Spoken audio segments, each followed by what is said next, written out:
Olá, bom dia! O Auto Esporte está começando. Vistoria para o seguro via aplicativo. Ele está pedindo a foto da frente do carro. Já posso enviar minha vistoria. Isso aqui não é um passeio para ir para a praia, é muita potência. Um protótipo brasileiro para provas de longa distância. Tem marca importada dando tchauzinho pro Brasil. Como fica a assistência técnica? Algumas peças custam 100% a mais. E a MotoGP pega fogo num ano de muita história. E até a central eletrônica mudou para a parte traseira da motocicleta. Modelos raros para apreciar e por que não arrematar? E o programa ainda tem muito mais informação? Quando o pneu tá bom, tudo rola bem. Mas quando não tá... Tô tentando subir, ó. Vim de boa e agora eu dou aceleradinha. Ó, patina muito. Eu esterço pra lá, esterço pra cá e ele vem patinando. Eu tenho que tirar o pé pra tentar ganhar a aderência. Imagina se estivesse chovendo. Ó, dá uma olhada. Por fora até parecia que o pneu tava mais ou menos, agora por dentro totalmente comido. Temos que ir pra oficina. Será que tá na hora de trocar os pneus? O Roberto, que também trouxe o carro dele para a oficina, tem essa mesma dúvida. Esse aqui tá na hora. Esse aqui? Rapaz, eu vou te dizer, o que tá na hora de trocar é esse. Mas o que tá careca não é esse? Então, é que esse aí já passou da hora. Muita gente pensa como você. Um pneu tá na hora de trocar, a hora que começa a desaparecer o desenho. E não. Aliás, isso aqui é um perigo. A polícia rodoviária pode te parar por conta disso. Se você bater o carro e teu carro estiver no seguro, a chance do seguro não pagar o teu carro é grande. É uma peça que já passou do tempo de você trocar, ok? A troca é uma solução muito mais simples do que a lista de consertos que o Reinaldo apontou para este outro carro. Olha essa bucha como tá, César. Ixi, rapaz, ela tá trincadona aqui, hein? Essa aqui tá pior, ó. Caiu o vazamento de óleo do motor, caiu na bucha. Pneu no limite de desgaste, mas só a metade, a parte interna, o que leva a entender que tem um problema de alinhamento. Na hora de buscar qual era o problema do alinhamento, tá aqui, ó, a bucha da bandeja danificada. Só que o que é que danificou a bucha da bandeja? Um vazamento de óleo que agrediu a borracha. Ou seja, um pneu que poderia durar algo em torno de uns 60 mil quilômetros deve ter durado aí talvez 25, no máximo 30. Tá na hora de trocar? Tá na hora, mas antes tem que consertar.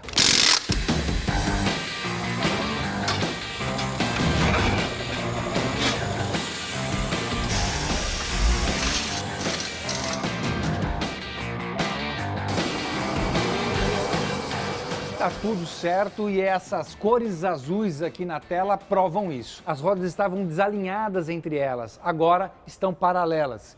E aqui é a convergência. É como se a roda direita fosse para um lado e a esquerda para o outro. Agora não, as duas estão apontadas para o mesmo sentido. Não vamos mais ter problema de desgaste irregular no pneu. E antes de esperar o pneu do seu carro ficar lisinho, careca de tudo, fique de olho nos sinais para não estragar o carro nem a viagem. Existe aqui, ó, o TWI. Em 8 partes do pneu, você vai encontrar sempre, ó, transversal, ó, ao desenho, esses gominhos lá embaixo. Percebe que ele está quase tocando no chão? Sim. Uma dica que eu vou te dar é o seguinte, ó, tô tirando aqui a tampa da válvula do teu pneu. Essa parte lisa aqui em cima, ó, tem 1,6 milímetros aqui. Tá na hora de trocar. Diferente desse aqui, ó, que já passou faz tempo. Se eu colocar a tampinha aqui, ó, ela fica toda para fora. O seu TWI aqui, ó, já foi lixado no chão. Ou seja, passou do tempo de trocar. Passou da hora. E o que é que você vai fazer aqui? Trocar os 4, então. Né? Os 4? Moleque, é isso aí. Um momento que ninguém esquece na hora do seguro, a vistoria. É quando o carro precisa ser fotografado. Fica mais fácil sem ter que esperar por alguém ou ir até algum lugar. Está tudo na mão do próprio segurado. O primeiro passo é fotografar o documento do meu carro. Agora ele está pedindo a foto da lateral do motorista. O processo de vistoria online é bem simples. Ao finalizar a compra, o cliente vai ter a possibilidade de baixar o aplicativo da Use e, ao fazer isso, ele vai fazer o seu login, a sua conta e recebe um alerta no seu celular avisando que ele pode fazer a sua vistoria online. E esse processo também é rápido. E para o carro ficar bonito na foto, o aplicativo dá as dicas. E o aplicativo traz uma dica aqui, para fazer a foto bem centralizada e não esquecer da iluminação. Pronto. Ele pergunta se a foto ficou boa. Para mim tá bom. Agora ele está pedindo a foto da frente do carro. Agora a foto da lateral do passageiro. As fotos são armazenadas e enviadas diretamente para uma central. Depois que o cliente envia as fotos, ela cai no nosso sistema, que faz toda uma análise usando os nossos algoritmos e a nossa tecnologia. Agora eu preciso fotografar o painel do carro, ligado e aceso. Se for necessário uma análise mais a fundo, o sistema alerta e o vistoriador vai receber todas as fotos e ele pode analisar cada uma delas direto na plataforma. Pergunta também se o veículo possui turbo não original de fábrica. Não. Nessa foto a gente consegue dar o zoom, identificar se tem alguma avaria nas laterais, a placa, a gente consegue dar um zoom, identificar se está com o lado certinho e analisar o pneu também. Se os problemas parecerem maiores, aí sim o cliente tem chance de ser encaminhado para uma vistoria física. E como toda análise de risco, a seguradora tem o direito de recusar a proposta no caso do lacre da placa violado ou um kit de gás não licenciado, por exemplo. Com a tecnologia a gente consegue mudar a forma de falar com esse mercado de seguro. A vistoria é o processo de aceitação dentro de uma seguradora. A Use é uma iniciativa da Caixa Seguradora. A gente tem essa etapa. Só quando a gente mostra para o cliente o que ele pode comprar, o que ele não pode comprar, o que ele precisa, o que ele não precisa, é que a gente começa a avançar nessa jornada que é fazer uma compra online.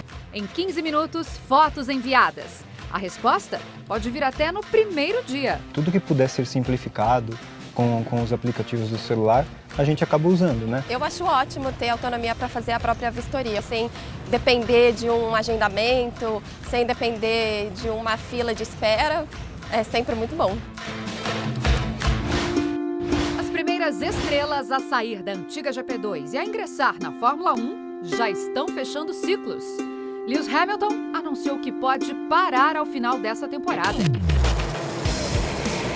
Nico Rosberg, campeão em 2016, anunciou uma aposentadoria antecipada. E a Fórmula 2 deve apresentar novos talentos, com potencial para subir um degrau. Nascido em Mônaco, Charles Leclerc é o líder da temporada e está com toda a pinta de campeão, fazendo voltas rápidas e com muita regularidade nas 4 provas até agora. Outros 2 nomes compõem o trio na ponta da tabela desse ano. O inglês Oliver Holland e o russo Yartin Marklov. E tem brasileiro? Tem! Mas Sérgio Sete Câmara ainda está no primeiro ano e encara o período de adaptação brigando para chegar entre os 10 primeiros. São 2 provas em cada etapa e todos sonhando em seguir o caminho de quem está no grid da Fórmula 1. Além de Hamilton, campeão em 2006, temos ainda o suíço Romain Grosjean. O mexicano Sérgio Pérez, que não teve resultados relevantes em 2009. Mas no mesmo ano, o alemão Nico Hülkenberg faturou o título. O inglês Jolyon Palmer e o belga Stoffel Van Dorn foram campeões. E o italiano Antonio Giovinazzi foi vice ano passado.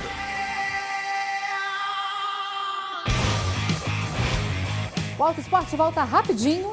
Um protótipo brasileiro para provas de longa distância. Modelos raros para apreciar e, por que não, arrematar. E a MotoGP pega fogo num ano de muita história. Vento no cabelo. A potência de 200 cavalos me levando. Até quanto você pagaria para ter um esportivo da década de 50 como esse na garagem da sua casa? E por um Fordinho 1931, hein? Levante a plaquinha que qualquer um desses pode ser seu. Essas raridades para lá de especiais foram estrelas de uma noite de leilão. E o que é mais curioso, aqui no Brasil. Junta os amigos, colecionadores, num evento super legal que é um leilão de carros clássicos, que é uma novidade no Brasil. As cifras não são estratosféricas, como se vê na América do Norte e na Europa, onde milhões de dólares são pronunciados sem nenhuma cerimônia. 25 million. Esta empresa canadense, há mais de 35 anos, promove leilão de automóveis. E entre eles, uma Ferrari por pouco mais de 133 milhões de reais. Uma Kombi modelo Samba Bus de 21 janelas foi leiloada este ano no Arizona, arrematada por mais de R$1 milhão. Aqui no Brasil, o modelo tem valorizado bastante também, mas numa outra medida, é claro. Há uns anos atrás ninguém queria saber de Kombi, agora você vê Kombi aí por 90 mil, 100 mil reais. Né? Comparado com os Estados Unidos, onde o leilão em média tem 2 mil, 3 mil carros, aqui ainda é muito pequeno, mas é o caminho. A alta concentração de interessados nos mais de 80 modelos apresentados aqui mostra que o brasileiro pode não ter o hábito, mas já tem o interesse. É diferente você ir numa loja e fazer, não, vou comprar aquele carro. O carro antigo ele te conquista, entendeu? E entre essas máquinas maravilhosas, 2 modelos desfilam à luz do dia, especialmente para o alto esporte. O Hollywood já surge famoso pelo nome. Apenas cerca de 400 modelos fabricados. Ele conquista famílias por causa do espaço generoso e jovens descolados pela proposta de motorização mais moderna. O Hollywood ele é equipado com motor Supercharger. Existia a versão sem o Supercharger, que era a versão aspirada, mas o mais desejado com certeza era essa versão aqui, porque aumentava bastante a potência, a dirigibilidade do carro ficava bem mais agradável, né? Ele ganhava muito mais fôlego mesmo. A função do Supercharger é comprimir e forçar a entrada de ar nos cilindros, para dar mais eficiência e mais potência para o carro. O volante é grande e o câmbio aqui na coluna de direção acabou livrando o assoalho. Abriu espaço também para a instalação de um banco inteiriço. Então, cabe até mais um ocupante, que vai sentado aqui no meio, ó. O desenho tem na simetria sua melhor definição. Se você prestar atenção, as portas também têm um desenho muito parecido. Tá vendo? Então um detalhe de design muito legal. Ali atrás já vi um detalhe também, a vigia bipartida, né? Esse aqui é um charme extra do carro, que também lembram o desenho das portas, né? Verdade. Já que o assunto é charme, vamos a um dos carros mais caros apresentados no leilão de antigos. O lance inicial do Thunderbird foi bem salgado. Também, olha quanta classe! Naquela época, rodar com ele pelas ruas era praticamente um desfile, né? Desfile. Design bem diferente para a época, estava super em moda no mercado americano nos anos 50, que é o kit continental. Step para fora estava na moda. O step para fora, que era um acessório muito querido pelo público americano na época. Muito bacana. Agora, lá na frente, espaço só para 2 pessoas? Só para 2 pessoas. É um carro baseado para o mercado americano, mas feito à semelhança dos esportivos europeus. E na frente, que máquina tem? Na frente a gente tem um motor V8, é um motor bem potente, bem moderno para a época também. Ele faz parte da 2ª geração de motores V8 da Ford. Eu tô achando que esse carro aqui, com toda essa pinta de esportivo, esse teto que sai, acho que é nele que eu vou dar uma volta, hein? Vambora. Vamos? Vamos embora. Dá pra tirar a capota? Lógico, então? aproveitar o sol. Quero ir de conversível. Vamos passear. Hoje sou eu, mas quem teve um desse foi Frank Sinatra, que adorava carros e sabia escolher muito bem seus modelos favoritos. E olha a posição de dirigir, é praticamente com as pernas bem esticadas. Aliás, essa postura já é bem parecida com a que a gente fica para dirigir os carros esportivos de hoje. Dou-lhe uma, dou-lhe 2, dou-lhe 3. E assim, 6 carros foram arrematados. O Thunderbird desta vez não foi vendido, mas o Hollywood ainda está na mesa de negociação. E de toda forma, os dois ganharam mais admiradores com certeza. E a apresentadora aqui ganhou o dia.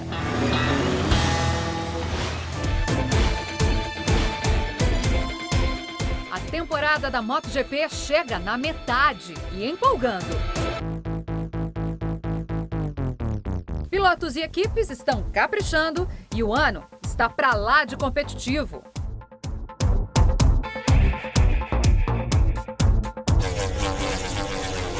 O estreante Joan Zarco já é considerado uma das revelações, ainda mais correndo na equipe satélite da Yamaha.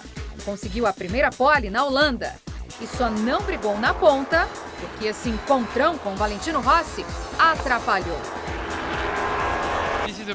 O chefe de equipe da Tech 3 diz que está muito feliz e espera seguir com esse processo contínuo e brigar no grupo da frente. E completa, para o time dele, é a realização de um sonho. E os italianos festejam a alegria de ver a Ducati voltar à disputa das primeiras posições com regularidade.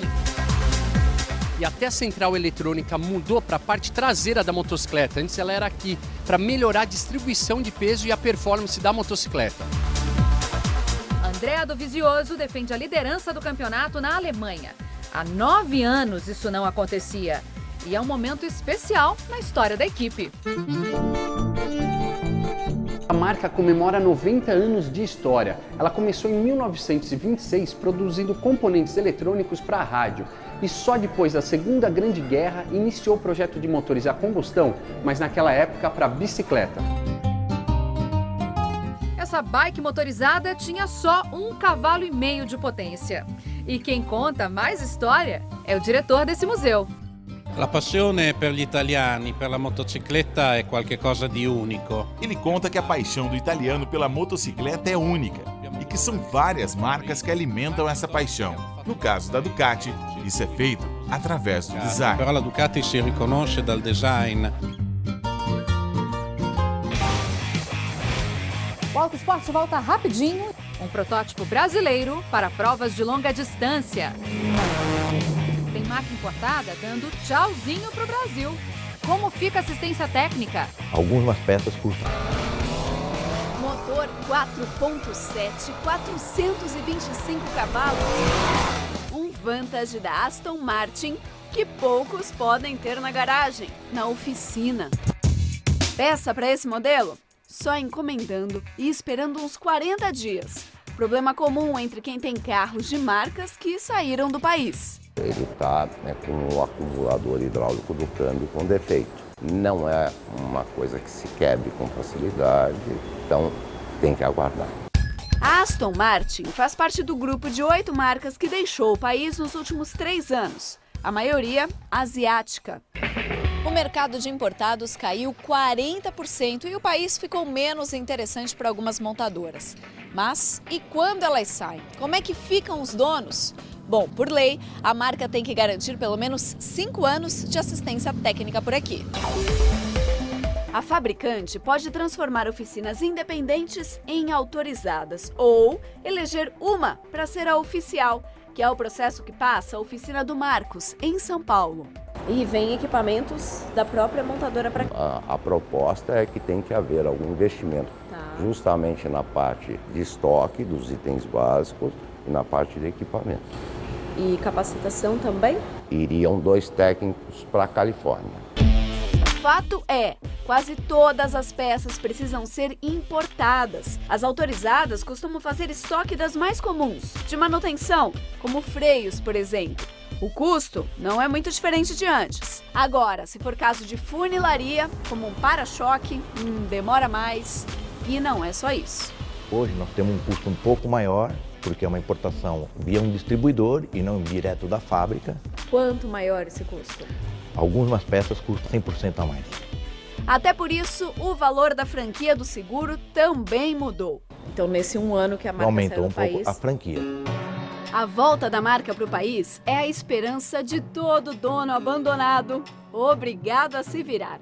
É o caso do Josias, que tem um Kuori da Daihatsu. A montadora japonesa saiu do Brasil nos anos 90. Peça existe, o único problema é descobrir onde é que ela está. Você entra em site de De venda tem um monte de cara vendendo as peças básicas, peças de desgaste, tipo, sei lá, correia, pastilha, etc. Você acha? Acha, mas tem que pagar um imposto pesado. Num site americano, Josias comprou esse bico injetor. O imposto aqui é de 60%. Você compra mais do que um carro, você compra um hobby.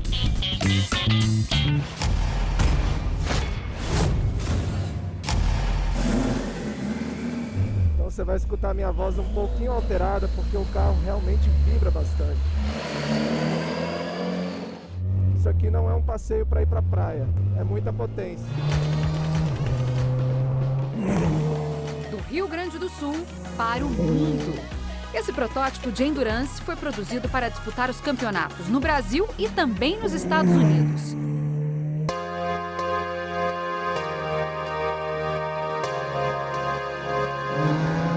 Vamos fazer uma curva aqui, ó, muito rápida. Sério, é uma coisa impressionante a aderência do carro, que ele pode suportar. Um carro normal aqui nunca que poderia fazer isso. As provas de endurance duram no mínimo 6 horas. A mais famosa, 24 horas de Le Mans, na França.